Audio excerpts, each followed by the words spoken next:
welcome to Let's Talk Cruising with Pete and John. I'm Pete, and I'm in the UK. And I'm John, and I'm in the middle of Minnesota. Hi, John. Hey, Pete, how are you this morning?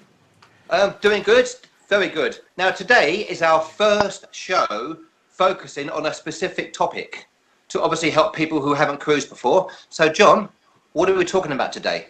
Well, Pete, you know, we met as solo cruisers on the Norwegian Epic, and we were in what's called the solo cabins, but of course a whole lot of ships don't have what the Norwegian Cruise Line has set up as a kind of a unique thing for solo cruisers. So we're going to talk about what it's like to cruise alone as a solo cruiser, or even sometimes folks are solo cruisers that cruise together, if that makes any sense. That sounds great. John, to be honest with you, the first time I cruised, I was alone, and I didn't know what to do. I didn't know where to go. I didn't know you could cruise alone. I didn't know how you could cruise. I didn't know what to do. So hopefully we're going to sort of guide people as the best way to cruise alone and have a fantastic experience. Well, and that's, you know, a little bit shame on the cruise ships, Pete, because, you know, every commercial, every advertisement, it's always, you know, guy and gal on the beach, sharing a drink, sharing a kiss, sharing a sunset. And so for those of us that do travel alone, you know, I've been alone since 1999. And I'm really happy with my life, but it does create some traveling challenges. And it was the same for me. Well, almost the same. I told you in an earlier show that my very, very first cruise was with one of my boys who had 2 tickets and said, come on, we're going on a cruise. That was a little 3-dayer out of Miami, so it kind of whetted my appetite. But my very first real cruise was a transatlantic, believe it or not, from Houston to Barcelona, all by myself.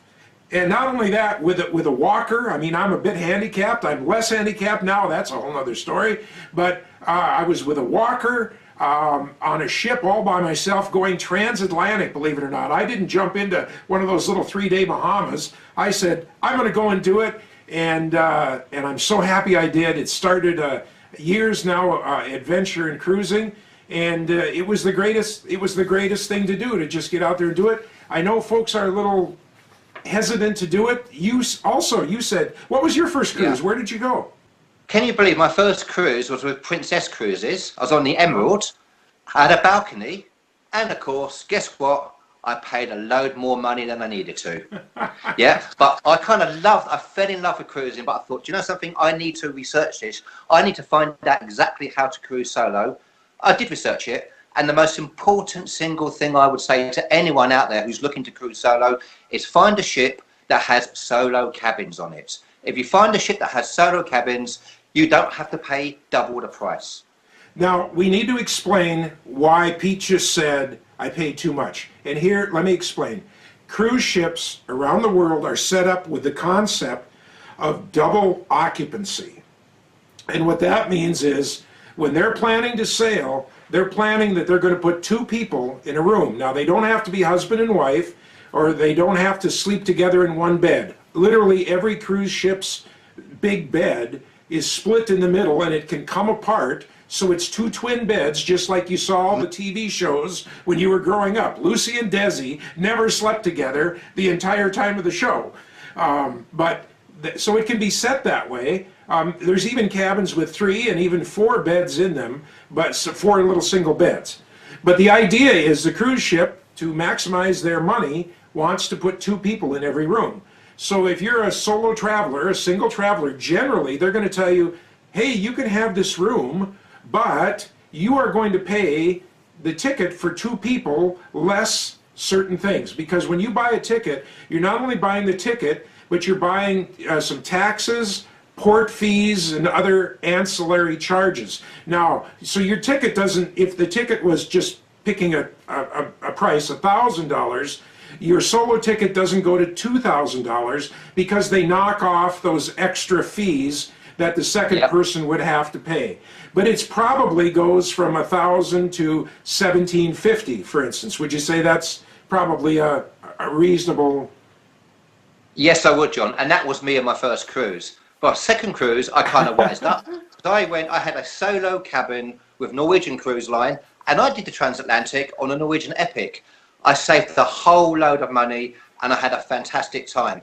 Now, so the most important thing, guys, if you're going to book a solo cruise, find a cruise line, find a cruise ship that has solo cabins. There are plenty out there. I'll give you an example, yeah?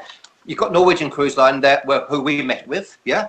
You have Cruise and Maritime, they have solo cabins, Cunard, Fred Olsen, Holland American Line, MSC, P&O, Royal Caribbean, and of course Saga. That's just to give you an idea of a few of the cruise lines that have solo cabins, but not every single ship on those lines have solo cabins. So if you go with a solo cabin, that will really help you save a load of money. And not only that, John, if you go with a cruise line that has regular, say, daily cruise meetings for solos, that way you get to meet people and you then have the opportunity of going out. With Norwegian Cruise Line, basically the experience with them is in the daytime you kind of do your thing, which is great. You enjoy the sunshine, you go on excursions, you do what you want to do, yeah? Then what happens basically in the early evening or late afternoon, you all meet up for the solo meeting because they have a solo lounge. So you meet up in the solo lounge, all the solos are there. There's a guy or a lady from the entertainment department that's in charge of that. You get to talk to people, and then they organise a group dinner. So you actually go out and have dinner. Sorry, you have dinner with people who you basically want to go out with, which is great. You get to meet people. And then what they also do with Norwegian Cruise Line is if you want to go and see a show with other people, they organise you all to go and see a show. So that way you don't feel alone. Not only that, on a sea day, a day when they're not stopping in any ports, they often do, even sometimes there'll be a group breakfast, there might be a group lunch, there's an activity in the afternoon, and sometimes, folks, you all go out together in the evening and understand, this is totally voluntary. You're not in any way committed to hang out with the group. You know, Pete, I had other friends on the ship, so sometimes I'd go to dinner with the gang, sometimes I'd go to dinner with my friends. It's just a complete free-for-all. I met some really good friends on the ship. It's how I met Pete, and here we are doing our show together. Other people, it's a balance. It's a balance. You go to dinner with them one time, you know, there's no magic that happens, and you smile at them and share a cup of coffee in the morning for the rest of the cruise, and you'll probably never talk to them again in your life. The irony, though, Pete, on that very first Jade crossing, I did that with some people, and they were on the Norwegian Epic with you and me, and we picked up again. Wow. Okay. Another thing I want to talk about, by the way, because we're kind of an open book. Our show is an open book. We're happy to kind of recommend whoever and whatever. Because one of the things I did think about this. As guys, it's quite easy to obviously go cruising alone. Yeah. But if you're a young lady or a lady basically, and you want to cruise alone, you're probably a bit more wary. I spoke to a couple of ladies on the cruise ship, the last cruise that we did. It took them a long time to book it. They weren't sure whether to do it. So basically, John, just to let everybody out there know, there's this great website. It's called Cruising Isn't Just for Old People. Yeah. Yes. It's run by this amazing lady called Emma. She's in her 20s. She's in the south coast of England, yeah? And she runs this wonderful cruise site where she goes cruising herself, yeah? And she can really give, if you're any ladies out there, especially young ladies, and you're thinking of cruising alone, check out her cruise site. It's Cruising Isn't Just for Old People. She can give you really good tips because that's exactly what she does as well, yeah? That's wonderful. You know, I joined that, I think a month, well, right after I got back from the Epic. And she's got good stuff on there, and it's really wonderful. It's really wonderful. We have our links, of course. Old people. I don't resemble that remark. What are you talking about? Hey, there's other things though. You know, there are ships that don't have solo cabins, but they are offering Norwegian. And you know, I'm a Norwegian fanboy, and I'm not shy about it. We can put you on any, as a travel agent, we can put you on any cruise line going, but of course if you're in Europe as a travel agent right now, I can only book you on Norwegian Cruise Lines. But I did some research this morning, and I got to share some numbers with you because this is unbelievable stuff going right now. Okay, John, because I tell you what, before you say what they are, yeah, I know people who are thinking of cruising solo, one of the biggest things that puts them off is the cost. It's going to be a whole load of money. It's going to be a whole load of money, but you got to hear what I just researched this morning. These are accurate as of today, January 28th, and there's no guarantee that if you call in 2 weeks or 2 months, these numbers all change all the time. But there will be similar kind of numbers, right? But Pete, you're not going to believe these. As a solo traveler, these are inside cabins, meaning it would be a cabin for 2 people, but this is the one price stated fare. These are printouts. I can show you, and we'll keep the printouts. 5 days, Western Caribbean from Miami. When we say from Miami and we don't repeat another city, it means you get on in Miami and you get off in Miami, right? Okay. Your own private cabin, not shared with anybody. Inside cabin, $614. That's a good deal for you. When is this? What? What Norwegian? time of Well, April 1st of this year. That's not an April Fool, is it? That is not no. I'm telling you, I'm holding it up for you on your camera, and then I'm holding it up there. It's April 1st of this year, April 1st of the 6th. Oh, I'm not an April Fool's guy. I've never played an April Fool's prank on anyone. Maybe it's time to start with you. I don't know, but no, I've never done that. So, are you frozen? Okay. April the 1st. Okay, I believe you, John. Yeah. And other Caribbean ones. 5-day Western Caribbean on the Dawn, $698. 5-day Western Caribbean. These are all in the spring. On the Pearl, $698. Now, if you want to go on the Epic, my favorite ship, it's my baby. That goes out of Port Canaveral, though, not Miami. That is $749. On the Getaway, also back in Miami, Western Caribbean, $749. Now, on the Dawn, 5 days, that goes to Belize and down to Mexico, $658. These are all your own inside cabin, Western Caribbean out of New Orleans. If you want to do New Orleans, if you like to fly there, and then you can do some pre-days, some post-days in New Orleans. We can set that all up for you. That's on the Breakaway, $674, and the Getaway, $698. Now, these are the numbers, Pete, that are you better fasten your seatbelt. You're not going to believe this. Go on. I have got 10 days. This is on April 18th of this year.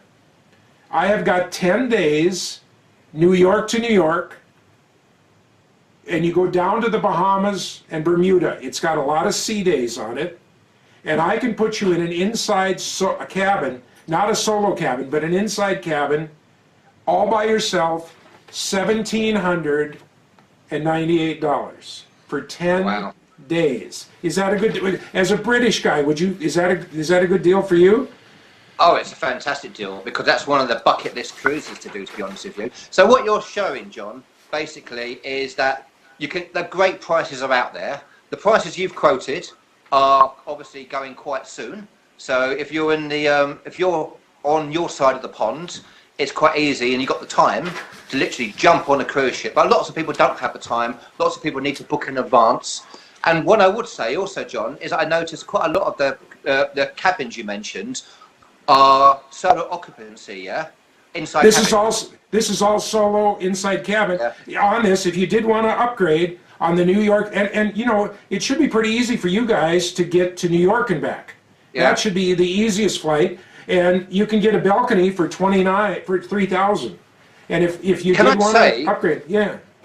Can I say just to everybody out there, but basically having your own occupancy in a inside cabin is great, but it can also go the other way. For instance, if you have a solo cabin on one of the Norwegian ships and they have their own solo lounge, you have access to your own solo lounge where you can meet other solo people. You can it's open 24 hours a day. It's got the best coffee machine on the ship there.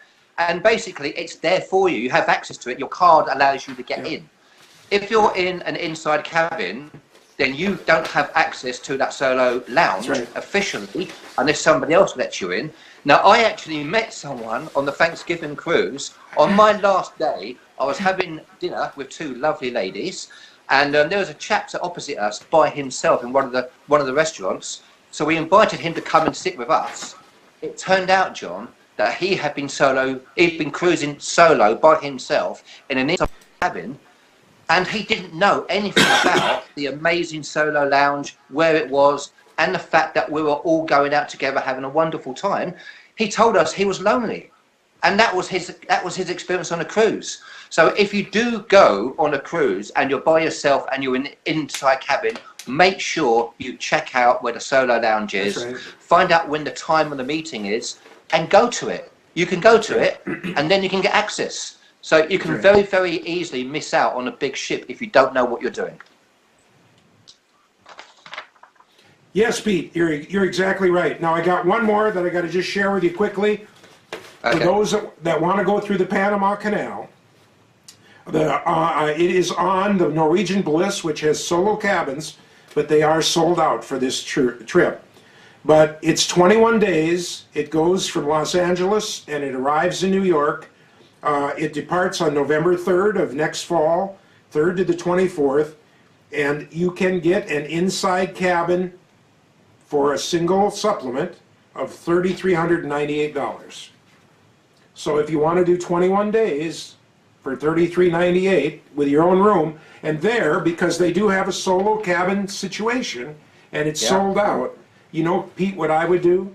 If I was going to go on that, I'd get my inside cabin, and the first day I would go find the guy that was running the solo events, and I'd say, look, I tried to book it, and it's sold out. Can I join you solo guys? And I think... John, you can join them.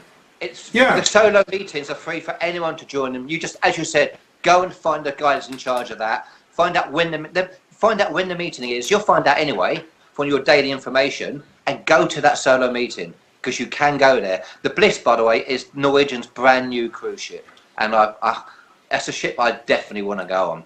Okay, John, and also just to let people know as well that if you are solo, another way of booking a cruise as a solo and getting the prices down is to become part of a group. There are loads of Facebook groups out there that organise sort of group bookings, which means as a group you save a lot of money, you get quite a lot thrown in as well, but more importantly, you're part of a group, and that way you get to meet people from day one. Of course, and we'd also like you to just check with us and see, the parent travel agent that I work with has over 4,000 agents. We've got groups on almost every ship, and all the prices that I quoted, we may have a group on that ship that'll knock you down into a group price on any of those. So please give us a call. We'll see what we can do for you. We'd love to book you if we can. If not, we want you to get a hold of your local travel agent. Pete and I have an ongoing thing about booking yourself, booking with a travel agent. We're going to talk about that as the days go on. But Pete, sign us out of here. We're way over time, but we love talking to people. This is Let's Talk Cruising with Pete and John. Yes, and please click the subscribe button below, yeah? We need you to subscribe. Thank you. Bye. Thank you. We'll see you soon. Bye, everybody.